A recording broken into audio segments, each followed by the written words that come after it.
আওয়ামী লীগকে নিষিদ্ধের কোনো পরিকল্পনা নেই অন্তর্বর্তী সরকারের, জানালেন প্রধান উপদেষ্টা। হত্যা ও মানবতা বিরোধী অপরাধের জন্য বিচার হবে দলটির নেতাদের। রাজধানীর গুলশানে দুর্বৃত্তদের গুলিতে ইন্টারনেট ব্যবসায়ী নিহত, অন্তর্কন্দর বলছে পুলিশ।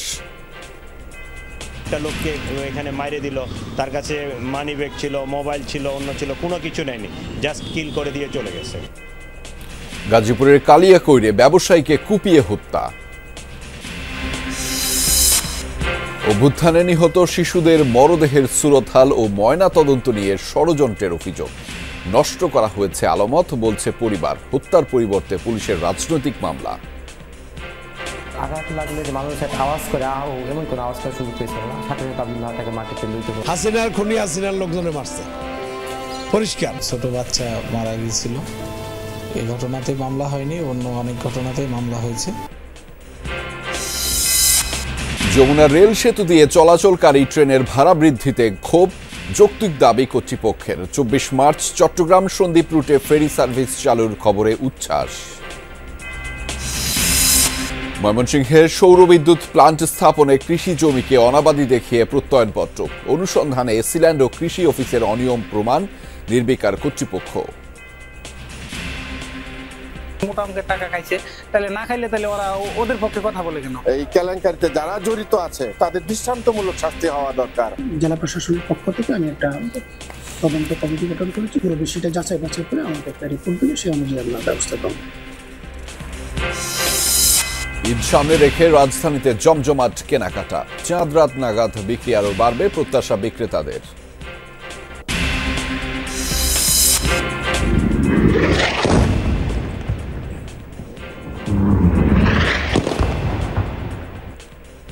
গাজার আরও কয়েকটি স্থানে নতুন করে ইসরায়েলের স্থল অভিযান। 3 দিনে নিহত ফিলিস্তিনির সংখ্যা বেড়ে দাঁড়িয়েছে 591 জনে, আহত প্রায় 1000।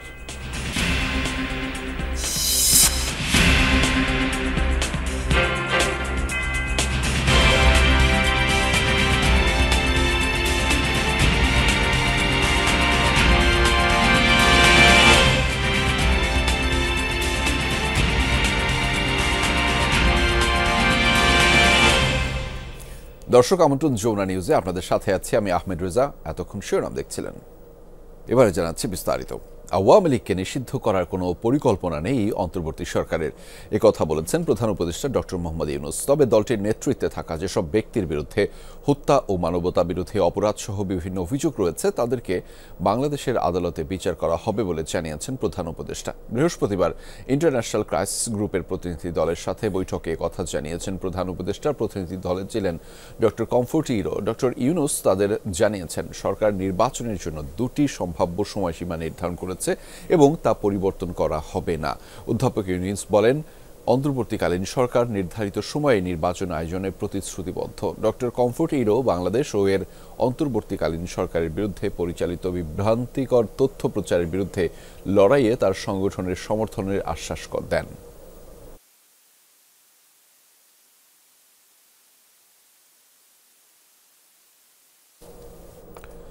আওয়ামী লীগকে নিষিদ্ধ করার দাবিতে মধ্যরাতে ঢাকা বিশ্ববিদ্যালয়ে বিক্ষোভ মিছিল করেছে একদল শিক্ষার্থী। রাত 2টায় মিছিলটি বিশ্ববিদ্যালয়ের হলপাড়া এলাকা থেকে শুরু হয়ে রাজু ভাস্কর্যের সামনে এসে বসে পড়ে। এ সময় আগুন জ্বালিয়ে আওয়ামী লীগ বিরোধী বিভিন্ন স্লোগান দেন তারা। সংক্ষিপ্ত সমাবেশে ঢাকা বিশ্ববিদ্যালয়ের শিক্ষার্থীরা বলেন, জুলাই গণহত্যার জন্য দায়ী দল আওয়ামী লীগকে অবশ্যই নিষিদ্ধ করতে হবে। এ বিষয়ে কোনো টালবাহানা হলে শিক্ষার্থীরা কঠোর আন্দোলনের হুঁশিয়ারি দিয়েছেন। আওয়ামী লীগকে নিষিদ্ধ করার কোনো পরিকল্পনা নেই প্রধান উপদেষ্টার এমন বক্তব্যের পর বৃহস্পতিবার দিবাগত রাতে বিক্ষোভ শুরু করেন শিক্ষার্থীরা। বিভিন্ন রাজনীতির কথা চিন্তা করে, বিভিন্ন ক্ষমতার স্বার্থের কথা চিন্তা করে আপনারা আওয়ামী লীগকে স্পেস দিতে চাচ্ছেন। আমরা ধিক্কার জানাই আপনাদের এই কার্যক্রমকে। বিভিন্ন গোষ্ঠী তারা নানা চক্রান্ত করছে প্রধান উপদেষ্টাকে এই সিদ্ধান্ত থেকে সরে আসতে। আমরা ছাত্র জনতা মাঠে থাকা পর্যন্ত যদি কোনোভাবে আমাদের প্রধান উপদেষ্টার চাপ প্রয়োগ করার মাধ্যমে এমন সিদ্ধান্ত বাধ্য করা হয় যে সিদ্ধান্ত আমাদের শহীদদের রক্তের সাথে বেইমানি করা শামিল, সেই সিদ্ধান্ত আমরা কোনোদিন মেনে নেব না। আওয়ামী লীগ পুনর্বাসনের সমঝোতা করতে ছাত্র নেতাদের উপর চাপ প্রয়োগ করা হচ্ছে। এমন অভিযোগ করেছেন গণঅভ্যুত্থানের অন্যতম সংগঠক হাসনাত আব্দুল্লাহ। গতরাতে সামাজিক মাধ্যমে দেয়া এক পোস্টে এমন দাবি করেছেন হাসনাত। পোস্টে তিনি লিখেছেন, সাবের হোসেন চৌধুরী, শিরিন শারমিন, ফজলে নূর তাপসকে সামনে রেখে আওয়ামী লীগকে ফিরিয়ে আনার পরিকল্পনা সাজানো হচ্ছে। গত 11 মার্চ দুপুর 2:30টার দিকে তিনি সহ আরও 2 জনের কাছে বিশেষ একটি জায়গা থেকে এই পরিকল্পনা উপস্থাপন করা হয়। আসন সমঝোতার বিনিময়ে প্রস্তাব মেনে নিতে বলা হয়। জানানো হয় ইতোমধ্যে একাধিক রাজনৈতিক দলকেও এই প্রস্তাব দেওয়া হয়েছে। তারা শর্ত সাপেক্ষে আওয়ামী লীগ পুনর্বাসনে রাজি হয়েছে। বলা হয়েছে রিফাইন্ড আওয়ামী লীগ যাদের দিয়ে করা হবে তারা এপ্রিল-মে থেকে শেখ পরিবারের অপরাধ স্বীকার করবে, হাসিনাকে অস্বীকার করবে এবং তারা বঙ্গবন্ধুর আওয়ামী লীগ করবে এমন প্রতিশ্রুতি নিয়ে জনগণের সামনে হাজির হবে। হাসনাত বলেন, আওয়ামী লীগকে ফেরাতে হলে লাশের উপর দিয়ে ফেরাতে হবে। পুনর্বাসন নয়, আওয়ামী লীগের বিচার নিয়ে কাজ করার আহ্বান জানিয়েছেন তিনি। গুলশানে পুলিশ প্লাজার সামনে দুর্বৃত্তের গুলিতে সুমন নামের এক ইন্টারনেট ব্যবসায়ী নিহত হয়েছেন।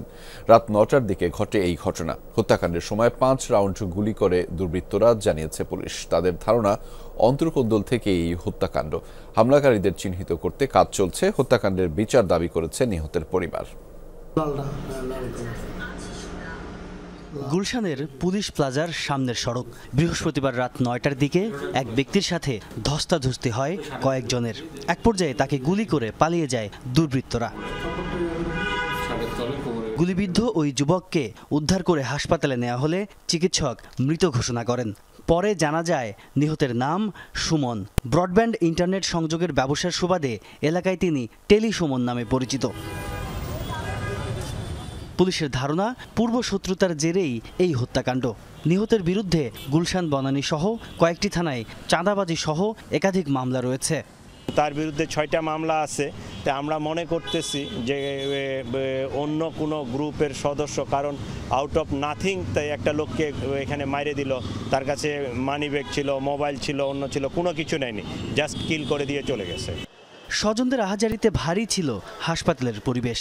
হত্যাকাণ্ডের বিচার দাবি করেছে সুমনের পরিবার। কয়েকটি দিন আগে আমার এই জামাই একটা সন্ত্রাস ধরাই দিয়েছে, অস্ত্র সহ মামলায়। সে জামিন পেয়েছে। তাই সে জামিন পাইয়ে আইসে কইছে তোরে মারিয়ে লাভ। এটা মারাইছিল এই যে কিছুদিন আগে অস্ত্র সহিত ধরা পড়ছে সন্ত্রাস। ওই রুবেল, গ্যানেট রুবেল, ওই হাসিনার এই দেশে সেই রুবেল, সেন্টু, বিন্দু, আফজাল, শ্যামল, এরা সবাই মিলে আমার বাবারে আজকে মারছে। সুমনের গ্রামের বাড়ি রংপুরের মিঠাপুকুর উপজেলায়। রাজধানীর ভাসানটেক এলাকায় থাকতেন 2 সন্তানের জনক। তাজনুর ইসলাম, যমুনা নিউজ, ঢাকা।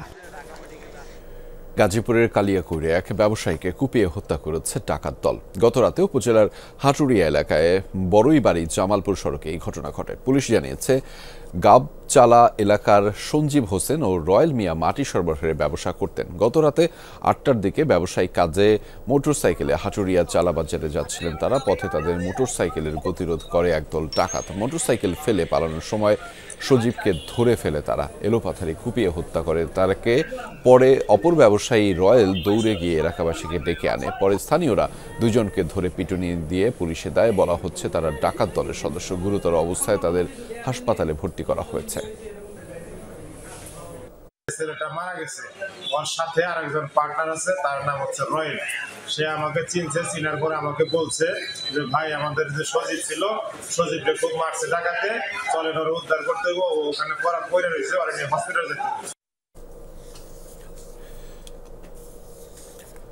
জুলাই বিপ্লবে আহত নিহতদের অনেকেই শিশু।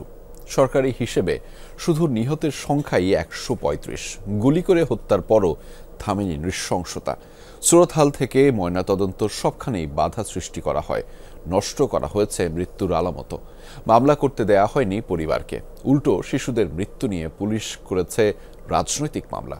জুলাই বিপ্লবের শহীদ শিশু সৈনিকদের নিয়ে আরও জানাচ্ছেন সহকর্মী হাবিব রহমান। ক্যামেরায় ছিলেন তানভীর মিজান।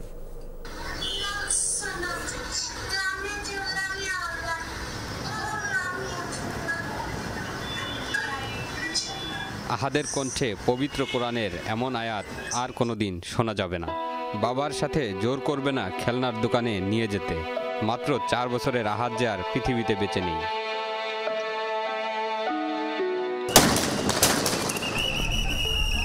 19 জুলাই 2024 রাজধানীর রায়েরবাগের মেরাজনগর ছিল রণক্ষেত্র। চলছিল বৈষম্য বিরোধী ছাত্রদের দমনের চেষ্টা। এই ভবনের 8 তলায় গুলিবিদ্ধ হয় আহাত। ছোট্ট শিশু আহাত ঘুম থেকে উঠে বাবা মায়ের মাঝখানে ঠিক এভাবেই গ্রিল ধরে এখানটায় দাঁড়িয়েছিল। নিচেই তৎকালীন ক্ষমতাসীন আওয়ামী লীগ ও তার সহযোগী সংগঠনের নেতাকর্মীরা এলোপাথারি গুলি ছুড়ছিল আন্দোলনকারী ছাত্র জনতার উপর। সেই গুলির একটি এসে আহাদের চোখে বিদ্ধ হয়। নিচ থেকে একটা বুলেট আসে, বুলেট এসে আব্দুল আহাদের ঠিক ডান চোখের ভিতরে ঢুকে যায়। আঘাত লাগলে যে মানুষ একটা আওয়াজ করে আহ, এমন কোনো আওয়াজ করার সুযোগ পেয়েছিল না। সাথে সাথে আব্দুল আহাদ তাকে মাটিতে লুইতে পড়ে। আমরা বলছিলাম যে হয়তো ভয় পাইল কিনা, এমন কিছু কিনা। তো যখন ধরা পড়ে দেখি যে মাথা রক্তে। প্রত্যক্ষদর্শীরা সেদিন ছিলেন খুব আতঙ্কে। এই পয়েন্টে আসার পরে তো এখান থেকে যখন গুলি করে তখন মনে করেন যে আটতলার দিকে গুলিটা উঠা যায়। দেখি একদল আইতে আছে চাপাড়ি চুপাড়ি লয়া, আমি যে মালটা লয়া। এটা আওয়ামী লীগের লোকজনে মারছে, হাসিনার খুনি হাসিনার লোকজনে মারছে, পরিষ্কার। একটি গুলি লাগে 4 বছরের অবুঝ শিশুর চোখে। হাসপাতালে নেয়ার পরদিন মারা যায় আহাদ।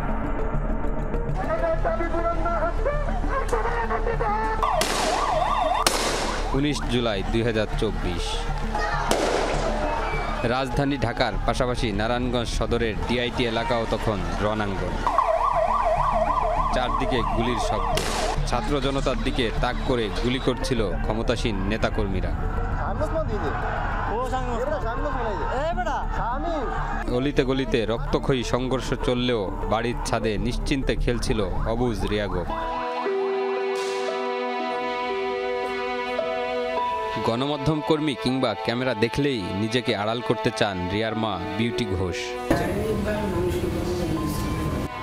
আমরা এসেছিলাম রিয়া গোপের বাসায় তার বাবা মার সাক্ষাৎকার নিতে, কিন্তু একমাত্র মেয়েকে হারিয়ে তার বাবা মায়ের মানসিক অবস্থা এমন দাঁড়িয়েছে তারা ঠিকমতো কথাও বলতে পারছেন না। ক্যামেরার সামনে যেমন আসতে চান না, তেমনি থানায় গিয়ে মামলা পর্যন্ত করেননি রিয়ার পরিবার। ছোট বাচ্চা মারা গিয়েছিল, এই ঘটনাতে মামলা হয়নি, অন্য অনেক ঘটনাতেই মামলা হয়েছে। তবে এই ঘটনায় যদি ক্ষতিগ্রস্ত পরিবার মামলা করতে চায় তারা মামলা করতে পারে, সেক্ষেত্রে অবশ্যই আমরা পুলিশ মামলা নেব।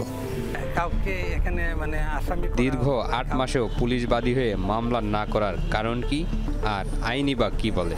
তাহলে এই হত্যার বিচার হবে কিভাবে? একটা অকারেন্স হওয়ার পরে এটা তাৎক্ষণিকভাবে কেউ বাদী হোক অথবা না হোক, সেটা কিন্তু প্রকৃত বাদী কিন্তু রাষ্ট্র, কারণ রাষ্ট্রই আমাদেরকে সমস্ত নিরাপত্তা দিতে বাধ্য আইনগতভাবে, আইনগত প্রক্রিয়া। এটা আসলে পুলিশকে জানানোর পরে মামলা নেয় নাই অথবা রাষ্ট্র সহযোগী হয়ে মামলা করে নাই, তাহলে মনে করব যে এখানে রাষ্ট্র এবং পুলিশ তবে অন্যান্য আইন শৃঙ্খলা রক্ষাকারী বাহিনী এবং বিচার ব্যবস্থা চরমভাবে এটার জন্য দায়ী এবং তাদেরকে বিচার এবং আইনের আওতায় আনা যেতে পারে। জুলাই আগস্টের অভ্যুত্থান চলাকালীন সময়ে টার্গেট করে শিশুদেরকে হত্যা করা হয়েছে, এই প্রমাণ আমরা পেয়েছি। ক্রাইমস এগেনস্ট হিউম্যানিটি হিসাবে আমরা এই আদালতের কাছে উপস্থাপন করব এবং সেটাকে বিশেষ গুরুত্ব দিয়ে আমাদের তদন্তের একটা চ্যাপ্টার হচ্ছে যে শিশুদের উপরে কী ধরনের অ্যাট্রোসিটি হয়েছে। জাতিসংঘের হিসাব বলছে জুলাই বিপ্লবে নিহত 1400, এর মধ্যে 12% শিশু। হাবিব রহমান, যমুনা নিউজ, ঢাকা। এ বিষয়ে বিস্তারিত দেখতে চোখ রাখুন আজ রাত 9টায় যমুনা টেলিভিশনের ইনভেস্টিগেশন 360 ডিগ্রিতে। দর্শক, জুলাই অভ্যুত্থানে শহীদদের নিয়ে নতুন এক বিভ্রাটের ঘটনা জানাবো এবার। শাহিদুল আলম পেশায় ছিলেন বাংলাদেশ পুলিশের কনস্টেবল, যিনি মারা যান জুলাই গণ অভ্যুত্থানের সময়। কিন্তু জুলাই শহীদ স্মৃতি ফাউন্ডেশনের অনুদানের টাকা পেয়েছেন তিনি। ঠিক কিভাবে পেলেন সে কথাই বিস্তারিত জানাচ্ছেন সহকর্মী লামিয়া তিথি, ছবি তুলেছেন জিয়াদ ইসলাম। জুলাই অভ্যুত্থানে শহীদদের রক্তের উপর দাঁড়িয়ে বাংলাদেশ 2.0, তাদের তালিকাটাও বেশ দীর্ঘ। 8 মাস অতিক্রমের পর 9ম মাসে এসে এখন অনেকে আহত বা শহীদদের তালিকায় নাম লেখানোর চেষ্টা করছে। এই যেমন মহাখালীর বাসিন্দা ও উত্তরা ট্রাফিক জোনের কনস্টেবল প্রয়াত শাহিদুল আলমের পরিবার। 5 আগস্ট নিহত হন সেই কনস্টেবল, অথচ জুলাই শহীদদের অনুদান পেয়ে গেছে তার পরিবার। কিন্তু কিভাবে পেল? পরিবারের দাবি, ফাউন্ডেশন স্বেচ্ছায় নিহত শাহিদুল আলমকে শহীদ হিসেবে বিবেচিত করে টাকা দিয়েছে। প্রথমে ফোন দিয়ে বলছে যে আপনার শহীদ পরিবার মারা গেছে কেউ, পরে আমি বলছি যে আমার আব্বা মারা গেছে। আমরা জুলাই ফাউন্ডেশন থেকে পাইছি। আচ্ছা, জুলাই ফাউন্ডেশনে কিভাবে সহায়তা করে? আমাদেরকে মানে ওরাই ফোন দিছিল, ফোন দেওয়ার পরে কইছে যে আপনাদের কাগজপত্র দেন, আমরা ব্যবস্থা করে দিব। জানতে চাই জুলাই শহীদ স্মৃতি ফাউন্ডেশনে কিভাবে আবেদন করতে হয়। জবাবে অসামঞ্জস্যতা। যেসব কাগজপত্র দিয়ে আবেদন করেছিল তারা, সেগুলো ঘেঁটে দেখা গেল কোনো ছবি নেই সরকারের MIS সার্ভারে। এমনকি এড়িয়ে যাওয়া হয়েছে পেশাও। অ্যাপ্লিকেশন করা হয় না, শুধু বলছে যে আপনার মেডিকেলের কাগজ দেন আর ওই কিছু বাসার কাগজ আছে, এনআইডি কার্ডের কাগজ আছে, যে একটা সনদ এগুলা দিতে বলছিল।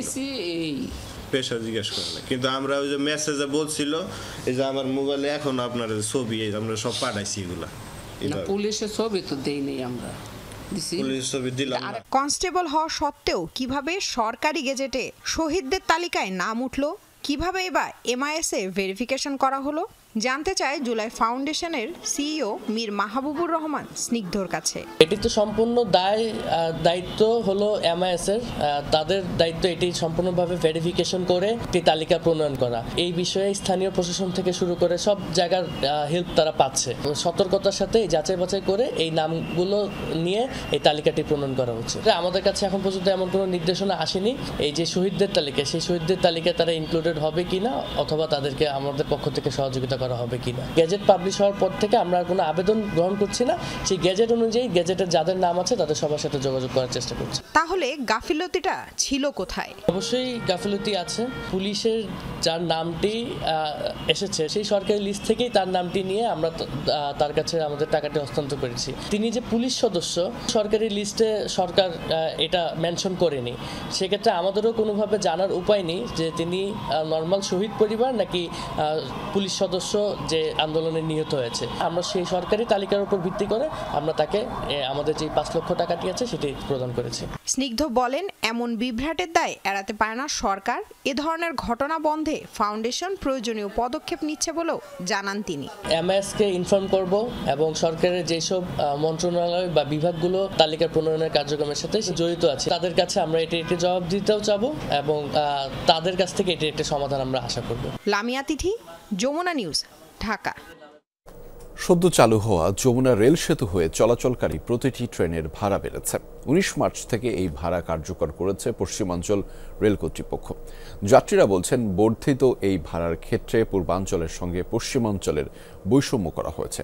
রাজশাহীর নাগরিক সংগঠকদের দাবি, পৃথক রেল সেতুতে ভাড়া কমার বদলে উল্টো বৃদ্ধির বিষয়টি দুঃখজনক। আর পশ্চিমাঞ্চল রেলওয়ে বলছে, নতুন সেতুর কারণে আগের তুলনায় দূরত্ব বেড়েছে 39 কিলোমিটার।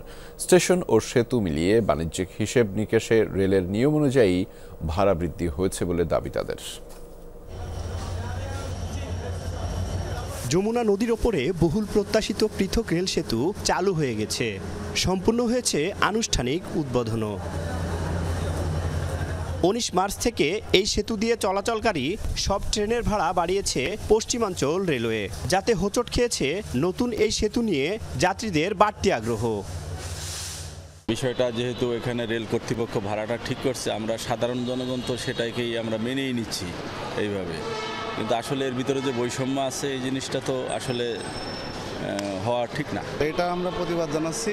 আমরা পূর্বের ভাড়া যাতে আসে আমরা কর্তৃপক্ষের নিকট আবেদন করতেছি। এখন যদি সরকার যদি এগুলা যদি না দেখে তো সাধারণ মানুষ দেখবে কি করে? যাত্রীরা বলছেন, ঢাকা রাজশাহী রুটে চলাচলকারী ধূমকেতু, সিল্ক সিটি, পদ্মা এক্সপ্রেস সহ 15টি ট্রেনের ভাড়া বাড়ানো হয়েছে।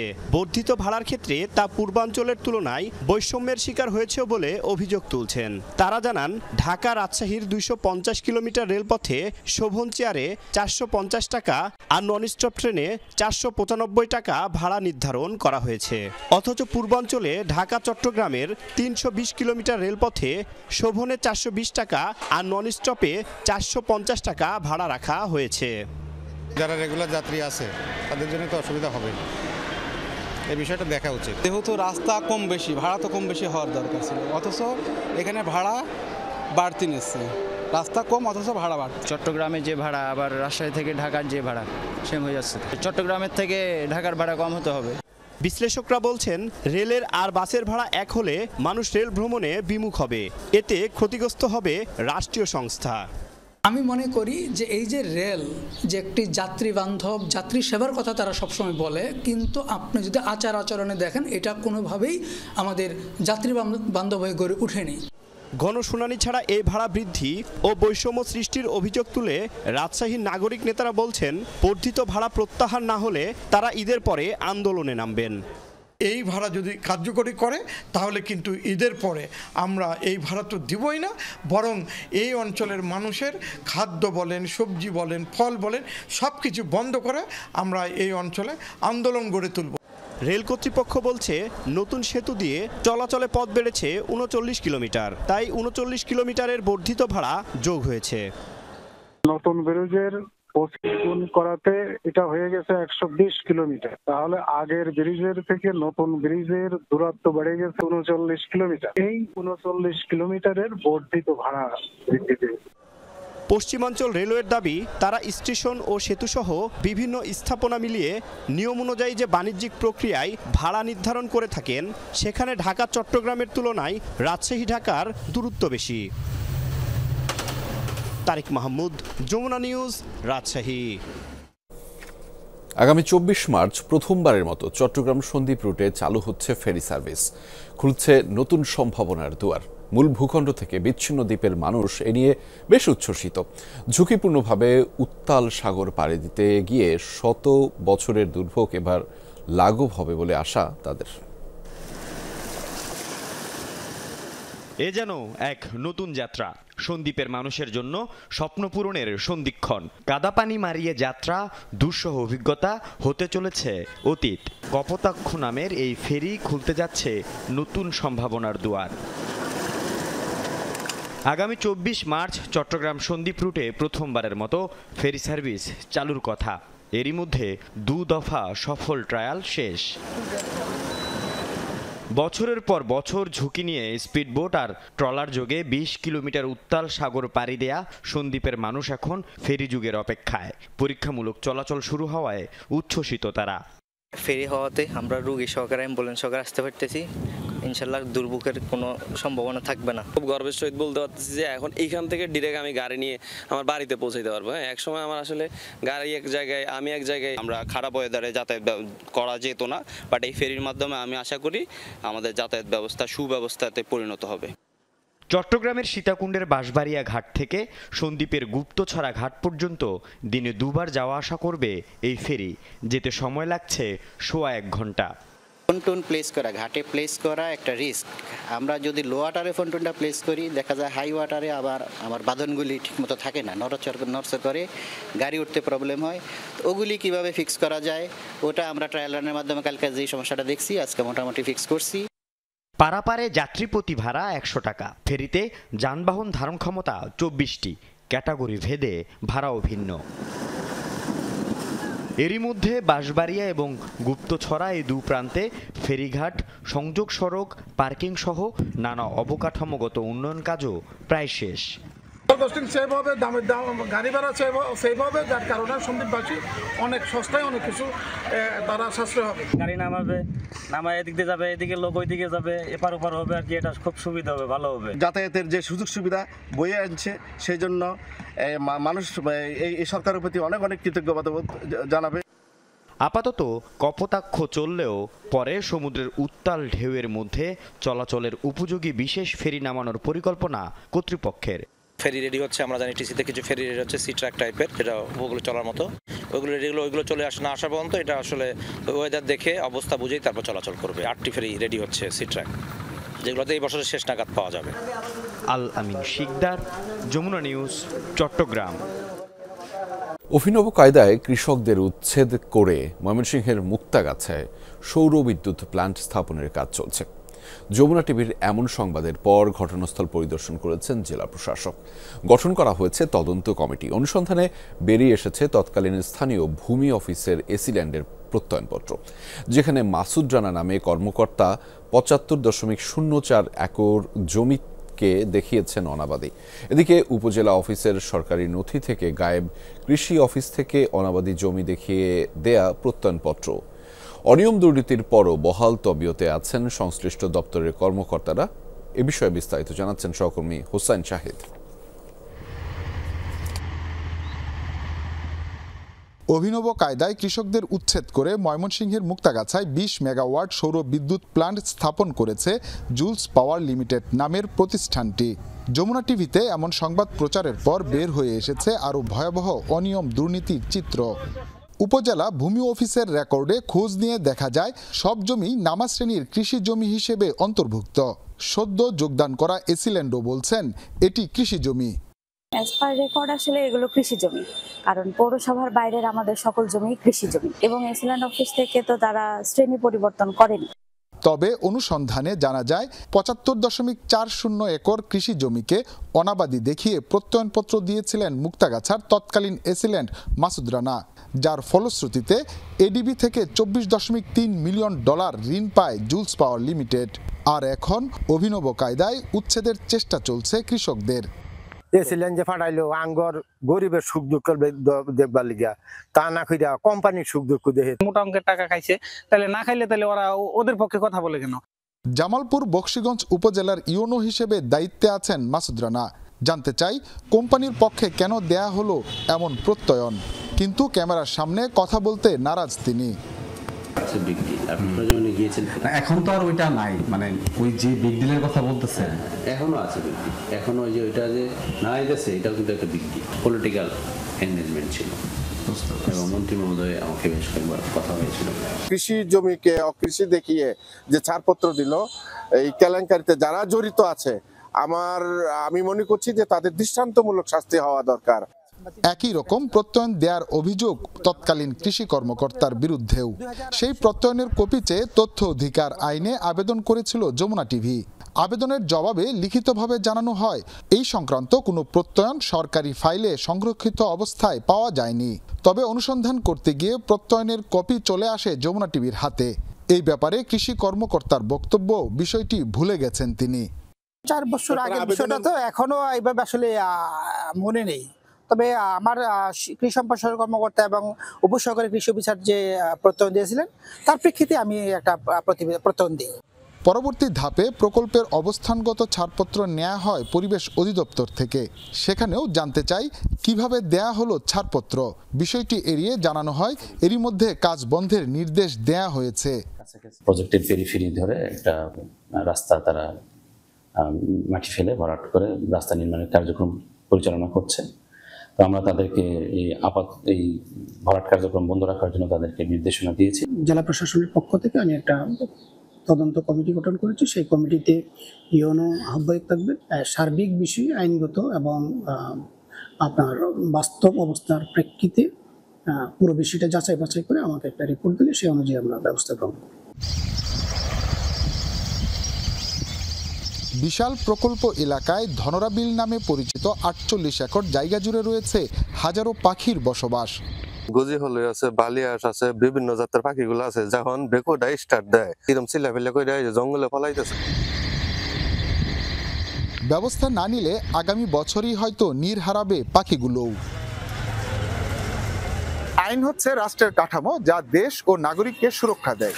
সেখানে সরকারি প্রতিষ্ঠানগুলোই যদি আইন না মানতে থাকে তাহলে ধরে নিতে হবে দেশের ভবিষ্যৎ অনিশ্চয়তার মুখে। তাই সংশ্লিষ্টরা বলছেন এই ধারাবাহিকতা অব্যাহত থাকলে সময়ে সময়ে শুধু সরকারের চেহারাই বদলাবে, দেশ বদলাবে না।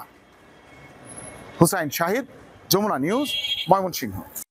লক্ষ্মীপুরে নারী ধর্ষণ চেষ্টা মামলায় এক যুবককে গ্রেফতার করেছে পুলিশ। গতরাতে অভিযুক্ত নাহিদকে গ্রেফতার করা হয়। ভুক্তভোগী জানিয়েছে তার স্বামী প্রবাসী।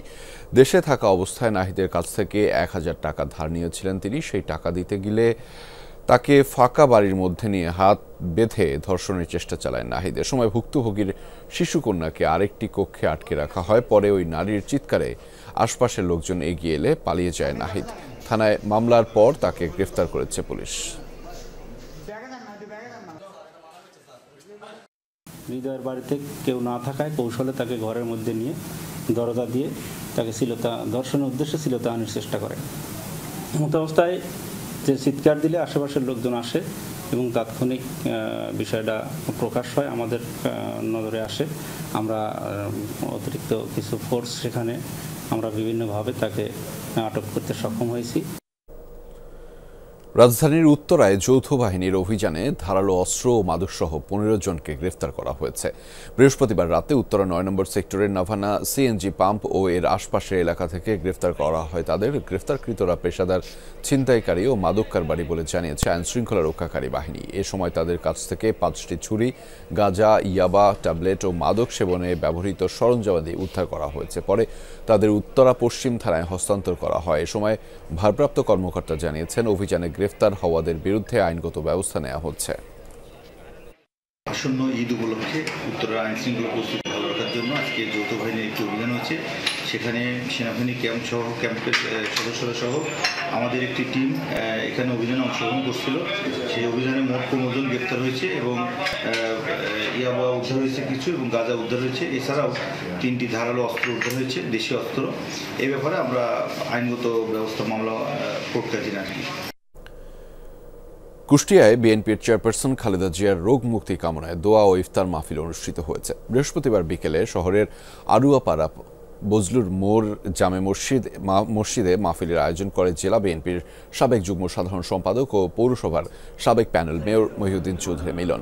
মাহফিলে আগামীতে তারেক রহমানের নেতৃত্বে উন্নত ও সমৃদ্ধ বাংলাদেশ গড়ার লক্ষ্যে দোয়া করেন নেতাকর্মীরা। এ সময় উপস্থিত ছিলেন বিএনপির উপদেষ্টা পরিষদের সাবেক সদস্য সৈয়দ মেহেদী আহমেদ রুমি, জেলা বিএনপির আহ্বায়ক কুতুবুদ্দিন আহমেদ, সদস্য সচিব জাকির হোসেন সরকার, শামীমুল হাসান অপু, কাজল মজমাদার, মেজবাউর রহমান পিন্টু, আব্দুল হাকিম মাসুদ, আব্দুল মুঈদ বাউল সহ অন্যান্য নেতৃবৃন্দ। ঈদ মানেই আনন্দ, ঈদ মানেই ভিন্ন নতুন মাত্রা যোগ করে হৃদয়ে, আর সেটা যদি হয় নিত্য নতুন পোশাক কেনার প্রতিযোগিতা তাহলে তো কোনো কথাই নেই। প্রতিবারের ন্যায় এবারও ঈদকে সামনে রেখে রাজধানীর মার্কেটগুলোতে জমে উঠেছে কেনাকাটা। তবে বড় বড় শপিংগুলোর ক্ষেত্রে ফুটপাতের দিকেই বেশি ঝুঁকছেন ক্রেতারা। বলছেন মন খুলে দরদাম করা ও সাধ্যের মধ্যে কেনাকাটার জন্য ফুটপাতকেই প্রাধান্য দিচ্ছেন তারা। রাজধানী নিউ মার্কেট থেকে শুরু করে নীলক্ষেত, সায়েন্স ল্যাব, বাটা সিগন্যাল, এলিফ্যান্ট রোড পর্যন্ত প্রায় 1000 খানেক দোকান বসেছে। ঈদ উপলক্ষে সারি সারি এসব দোকানে শার্ট, প্যান্ট, পাঞ্জাবি, পায়জামা, বেল্ট, জুতা, ব্যাগ সহ নানান বাহারি পসরা সাজিয়ে বসেছেন বিক্রেতারা।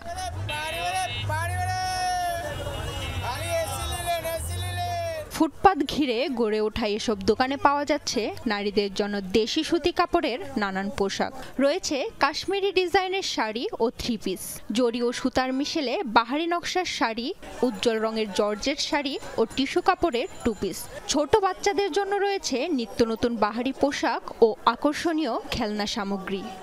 মধ্যবিত্ত যারা আছে তাদের জন্য এই জায়গাটা খুব সাশ্রয়ীভাবে পাওয়া যায়, সবকিছু টুকটাক কিনতে পারি। কালেকশন মোটামুটি ভালো, বাট দামটা মনে হয় একটু বেশিই চাচ্ছে, বাট যদি দামাদামি করে নেওয়া যায় তাহলে মোটামুটি যেমন জিনিস তেমন দাম হবে। তো আসলে জিনিসগুলো বাছাই করে নিলে তো আসলে আপনি জিততে পারবেন। আমার কাছে তো কমই লাগতেছে, এত খুব বেশি লাগতেছে না। ফুটপাতের দোকানগুলোতে সব শ্রেণী পেশার উপস্থিতি চোখে পড়লেও সীমিত আয়ের মানুষের ভিড় বেশি। তারা জানান শখ ও সাধ্যের মধ্যে যতটা সম্ভব মিল রাখতেই তাদের প্রথম পছন্দ ফুটপাত। এসব দোকানে অনেকটা সাশ্রয়ী মূল্যেই পাওয়া যাচ্ছে ঈদ পোশাক। মিডল ক্লাস ফ্যামিলির জন্য একেবারে ইউজ টু। যেমন এই শার্টটা যদি আমি একটা শোরুমে কিনতে যাই মিনিমাম 2000 থেকে 1500 টাকা লাগবে, এখানে উনি আমার 250 টাকায় দিচ্ছে, অবশ্যই আমার বাজেটের মধ্যে। ঈদ মার্কেটে যে আমি আসছি ধরেন, তার ভিতরে ধরেন দামগুলা মানে কেনার মতো সামর্থ্যের মধ্যে এখন পর্যন্ত আছে। বা আমার মতো যারা আছে তাদের জন্য ঠিক আছে, কিন্তু আসলে আমার সাথে তো হিসাবে তো সবার হিসাব চলে না, এক একজনের জন্য এক এক রকম। এবার ঈদ ঘিরে ফুটপাতের দারুণ ব্যবসা হচ্ছে জানান হকাররা। বলেন বিক্রি গতবারের থেকে তুলনামূলক বেড়েছে। এখন বেচা কিনা মোটামুটি চলতেছে, আলহামদুলিল্লাহ। আমরা আশা করছি সামনে আরো বেচা কিনা ভালো হবে। বেচা কিনা অনেক ভালো, কাস্টমার অনেক বেশি, আমরা ইনশাল্লাহ বেচা কিনা খুবই ভালো করছি। নতুন নতুন কালেকশন আসছে তো এখন এবারে মোটামুটি সেলও মোটামুটি ভালো হচ্ছে। রাজধানীতে 10 রোজার পর থেকে ফুটপাতে ঈদের কেনাকাটা জমতে শুরু করেছে। চাঁদ রাত পর্যন্ত বিক্রি জমজমাট থাকবে বলে আশা হকারদের। সৌরভী সায়দা, যমুনা নিউজ, ঢাকা। এমন এক বিয়ের আয়োজন যেখানে নেই সুস্বাদু সব খাবার দাবার, যে বিয়েতে আবার বরের কথা বলা বারণ। প্রাচীন রীতি মেনে কনের পোশাকের ওজন প্রায় 15 কেজি। তবে ঐতিহ্যের মিশেলে প্রাচীন সংস্কৃতিকে আরও সমৃদ্ধ করে তুলে মণিপুরী সম্প্রদায়ের বিয়ের এমন আয়োজন। দর্শক, সহকর্মী ফারহানা ন্যান্সি মৌলভীবাজার থেকে ফিরে জানাচ্ছেন মণিপুরী বিয়ের সব রীতিনীতির খবরাখবর। আর রঙিন সব ছবি তুলেছেন এবং ক্যামেরাবন্দি করেছেন সহকর্মী লুৎফর রহমান।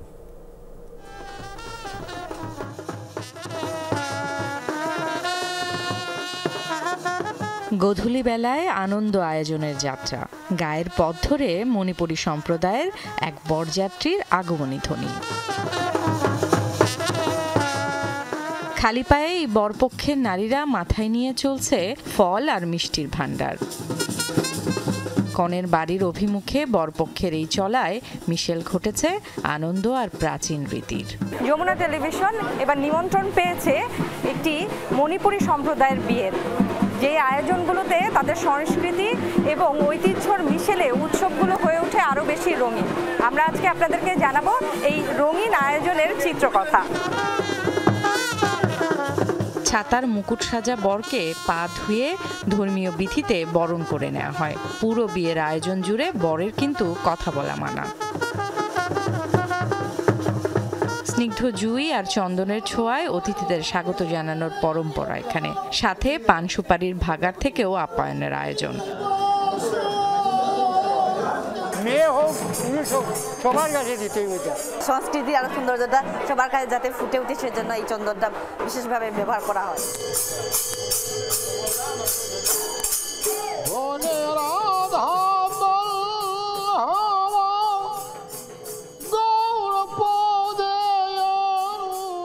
মণিপুরী বিয়ের মূল আনুষ্ঠানিকতায় থাকে সংকীর্তন।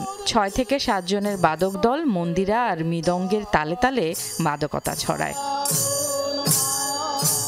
কীর্তনের বর্ণনায় স্রষ্টা আর সৃষ্টির নামে নবদম্পতির মঙ্গল কামনা। শুদ্ধি কার্যক্রম, আত্মতৃপ্তি, ঈশ্বরের প্রতি, রাধাকৃষ্ণের প্রতি প্রেম নিবেদন, তারপরে ভক্তি, সব উৎসর্গ এর ভিতরেই নিহিত রয়ে গেছে। জন্ম থেকে মৃত্যু পর্যন্ত যে অনুষ্ঠান হবে এই পুং দিয়ে পরিচালিত হবে, এই মৃদঙ্গ বাজতে হবে। মণিপুরী সংস্কৃতির ধারায় সেজে উঠছে কনে। কনের সাজের মূল আকর্ষণ লেহেঙ্গার মতো অলংকার খচিত পতলই, যার ওজন প্রায় 15 থেকে 16 কেজি। কন্যার সকল গয়না সুই সুতার সেলায় আটকে দেওয়া হয়। মাথার পরানো মুকুটের ওজনও কম নয়, 4 থেকে 5 কেজি। এখানে যে কালারফুল যে কালচার এবং কালারফুল যে সবকিছু আর কি আমার অনেক ভালো লাগে, এবং আমি এটা যে এমব্রেস করছি বা এটা যে আমি পালন করছি, এটা যেন আমি নিজেকে অনেক লাকি মনে করি। এটা হচ্ছে অনেক ভারী, প্রায় নিচের পার্টটা আমাদের পতলইটারই ওজন হচ্ছে প্রায় 15 কেজির মতো। মিতই গোষ্ঠীর মণিপুরী বিয়েতে থাকে না খাওয়া দাওয়ার কোনো আয়োজন, শুধু পান আর মিষ্টি মুখেই সারা। ধর্মীয় উৎসবে নর্মালি আমরা হচ্ছে গিয়ে এই যে খাবারের পরে যে ঝুঠা জিনিসটা, এটা আমরা কি করি না। সো হচ্ছে আমাদের এখানে খাবারের আয়োজন হয় কালকে, মানে বিয়ের আগের দিন আর বিয়ের পরের দিন। কুচপাতার বাঁধুনিতে বিয়ের 7 পাকের রীতি মানা হয়। ধর্মীয় আনুষ্ঠানিকতার ধাপগুলো পার হয় রং ছবির আধিক্যে। কন্যাদান করে বাবার দায়ভার কমলেও ঐতিহ্যগতভাবে থেকে যায় অনেক খুঁটিনাটি বিষয়। রীতির নিয়ম অনুযায়ী আমাদের কোনো কাবিননামা বা কোনো দাবি দেওয়া, কোনো ডকুমেন্টারি নাই। মণিপুরী সংস্কৃতি শত বছরের ঐতিহ্য বহন করে চলেছে, সমৃদ্ধ করছে কমিউনিটি নির্ভর পর্যটন শিল্পকে। অনুষ্ঠানে আসার সুযোগ পাই, অংশগ্রহণ করি, তখন আমাদের এইসব ঐতিহ্যবাহী প্রথাগুলো, ঐশ্বর্যটা সবসময় চলমান থাকবে এবং আমরা সবাই সম্প্রীতির সাথে আসলে এই উৎসবগুলো, এই আনন্দগুলো উদযাপন করতে পারবো। এখানে আসলে অনেক কিছুই জানার আছে, আমরা এই সংস্কৃতি সম্পর্কে জানতাম না টোটালি। কন্যাদানের যে রীতি, সেই রীতির পর এখন 7 পাকের যে খোড়ার রীতি, সেই রীতি সম্পাদন হচ্ছে। তারপরেই আসলে ধর্মীয় যে আনুষ্ঠানিকতা, সেই আনুষ্ঠানিকতা শেষ হয়ে যাবে। তারপরে আসলে এই ঐতিহ্য আর সংস্কৃতির মিশেলে বেঁচে থাকবে মণিপুরী সম্প্রদায়ের এমন অনেক উৎসব। Farhana Nancy, Jamuna News, Kamalganj, Moulvibazar. যুদ্ধবিরতি ভেঙে গেল 3 দিনে গাজায় ইসরায়েলি হামলায় নিহত ফিলিস্তিনির সংখ্যা বেড়ে দাঁড়িয়েছে 591 জনে। আহত হয়েছেন হাজারের কাছাকাছি মানুষ। আরও জোরালো বিমান হামলা চলছে উপত্যকা জুড়ে। দক্ষিণাঞ্চলীয় রাফা সহ বেশ কয়েকটি স্থানে নতুন করে স্থল অভিযান শুরু করেছে ইসরায়েলি বাহিনী। গাজায় আরও উত্তরে বেইত লাহিয়ার দিকে অগ্রসর হচ্ছে আইডিএফ সেনারা। অঞ্চলগুলোতে বাসিন্দাদের সরে যাওয়ার নির্দেশনা ছাড়াই তাণ্ডব চালাচ্ছে তেল আবিব। এছাড়াও রাতভর গোলাবর্ষণ চলে গাজার বিভিন্ন স্থানে। এখনও উপত্যকার গুরুত্বপূর্ণ নির্জারিম করিডোরের নিয়ন্ত্রণ নিয়ে রেখেছে ইহুদি বাহিনী। 19 জানুয়ারি যুদ্ধবিরতি কার্যকর হয় হামাস এবং ইসরায়েলের মধ্যে, তবে সেই শর্ত ভেঙে দিয়ে মঙ্গলবার হামলা শুরু করে নেতানিয়াহু বাহিনী। বন্ধ হতে যাচ্ছে যুক্তরাষ্ট্রের শিক্ষা বিভাগ। বৃহস্পতিবার এই সংক্রান্ত নির্বাহী আদেশে সই করেন মার্কিন প্রেসিডেন্ট ডোনাল্ড ট্রাম্প। এর মধ্য দিয়ে শিক্ষা সংক্রান্ত নীতি নির্ধারণের ক্ষমতাসমূহ হস্তান্তর করা হবে রাজ্য ও স্থানীয় সরকারের কাছে। বহুদিন ধরেই যার দাবি জানিয়ে আসছিল যুক্তরাষ্ট্রের সংরক্ষণশীলরা। তবে সিদ্ধান্তটি কার্যকর ঘিরে রয়েছে বেশ কিছু আইনি জটিলতা। লাগবে মার্কিন কংগ্রেসের অনুমোদন। প্রায় 4,500 কর্মী নিয়ে গঠিত যুক্তরাষ্ট্রের শিক্ষা বিভাগ, যার বাৎসরিক বাজেট আনুমানিক $79 বিলিয়ন। মার্কিন সরকারি স্কুলগুলোতে তহবিল দেয়া, উচ্চশিক্ষার মানদণ্ড নির্ধারণ সহ শিক্ষার্থীদের ঋণ সংক্রান্ত গুরুত্বপূর্ণ কার্যক্রম পরিচালনা করে থাকে বিভাগটি। এর আগে শিক্ষা বিভাগের প্রায় অর্ধেক কর্মী ছাঁটাইয়ের নির্দেশ দেয়া হয়। নির্বাচনী প্রচারণায় শিক্ষা বিভাগ বন্ধের প্রতিশ্রুতি দিয়েছিলেন মার্কিন president Donald Trump. Thank you, Chairman Cass.